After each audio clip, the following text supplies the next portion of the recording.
Why are you in my room, Mommy? We're doing homework. We need to have a serious chat, sweetie. About what? Inflation. What's that?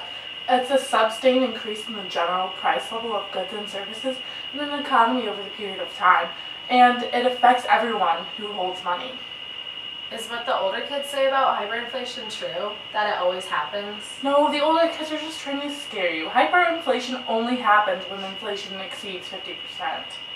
But when does that happen? It happens all the time when the money supply grows.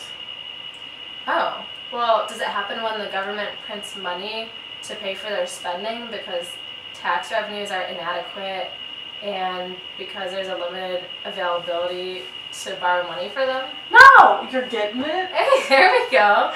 I saw something in a book about the Fisher effect. Can you talk to me about that? Yes, dear.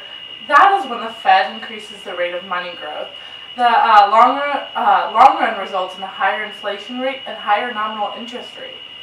Are there any costs to inflation? Yes, there's many costs to inflation, like the shoe leather costs, which shoe leather costs are when you can avoid inflation tax by holding less of your money and going to the bank more often, which wastes your resources though. And menu costs are the cost of changing prices, like reprinting menus, and miscellaneous of resources from relative price variable. Inflation causes relative prices to vary because firms don't all raise their prices at the same time, so the consumer's decisions are distorted, and markets are less able to allocate scarce resources to their best use. Mommy, I'm scared.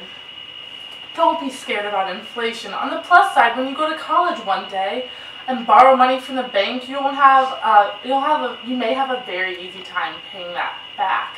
Wait, what? How would that happen? Because when you take out a loan from the bank, you settle on an interest rate based on your expected inflation. However, if inflation ends up being higher than expected, you can easily repay your debts with dollars that aren't worth as much.